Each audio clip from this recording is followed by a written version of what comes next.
जय श्री गणेश। कार्तिकेय द्वारा बाण तथा प्रलंब आदि असुरों का वध और कार्तिकेय चरित्र के श्रवण का महामत्य।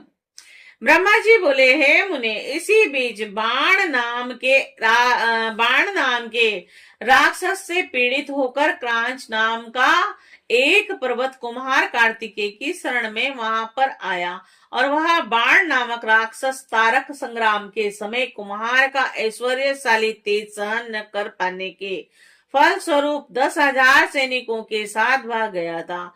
वही क्रांच को अतिशय दुख देने लगा और वह क्रांच पर्वत भक्ति पूर्वक कुम्हार के चरण कमलों में प्रणाम करके प्रेममयी वाणी से आदर पूर्वक कार्तिकेय की स्तुति करने लगा। और क्रांच बोला कि हे कुम्हार, हे स्कंद, हे देवेश, हे तारकासुर का नाश करने वाला, बाण नामक दैत्य से पीड़ित मुझ शरणागत की रक्षा कीजिए। हे महासेन, यह बाण तारकासुर के संग्राम में आपसे भयभीत होकर भाग गया था। हे नाथ, हे करुणा कर, अब वह आकर अब मुझे पीड़ित कर रहा है। हे देवेश, उसी बाण से पीड़ित होकर अत्यंत दुखित मैं भागता हुआ आपके शरण में आया हूँ। हे शर जन्म, दया कीजिए। हे विभो, उस बाण नामक राक्षस का नाश कीजिए और मुझे सुखी कीजिए। आप विशेष रूप से दैत्यों को मारने वाले देव रक्षक तथा स्वराष्ट्र हैं। ब्रह्मा जी बोले, इस क्रांच ने इस प्रकार कुम्हार की स्तुति की। तब भक्त पालक वे कार्तिकेय प्रसन्न हुए और उन्होंने हाथ में अपनी अनुपम शक्ति लेकर मन में शिव जी का स्मरण किया।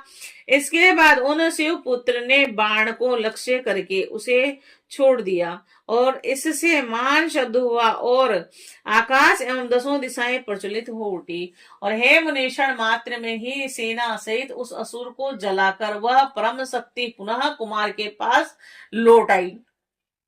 इसके बाद प्रभु कार्तिकेय ने उस क्रांच नामक पर्वत श्रेष्ठ से कहा कि तुम अब निडर होकर अपने घर जाओ। सेना सहित उस असुर का अब नाश हो गया।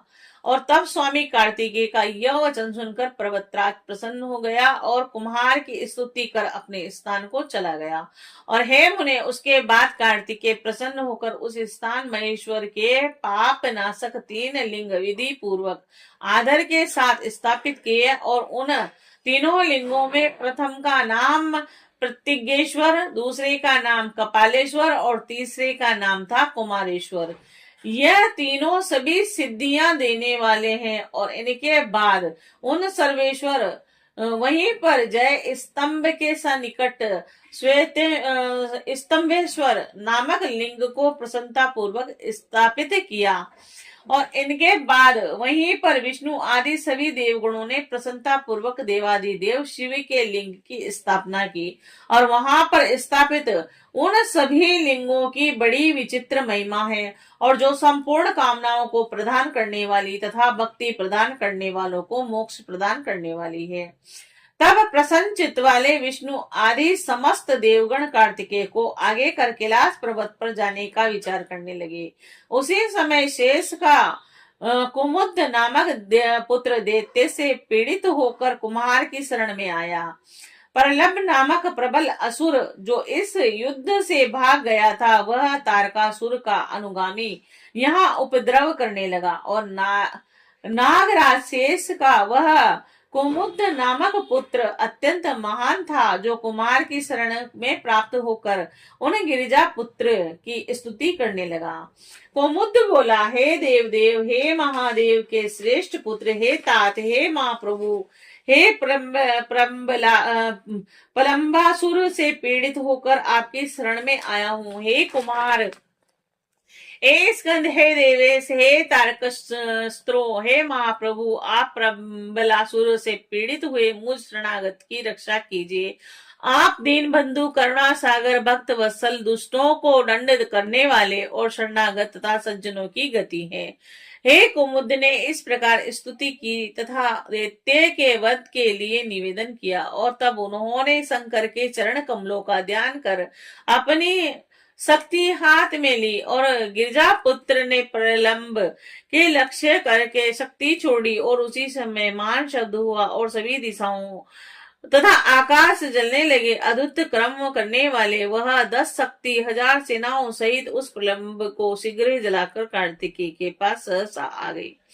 तदंतर कुम्हार ने शेष पुत्र कुमुद से कहा कि अब असुर अपने अनुचरों के सहित मार डाला गया है, अब तुम निडर होकर अपने घर जाओ। तब नागराज का पुत्र कुमुद कुम्हार का यह वचन सुनकर अपने स्तुति कर उन्हें प्रणाम करके और उनकी स्तुति कर उन्हें प्रणाम करके प्रसन्न होकर पाताल को चला गया।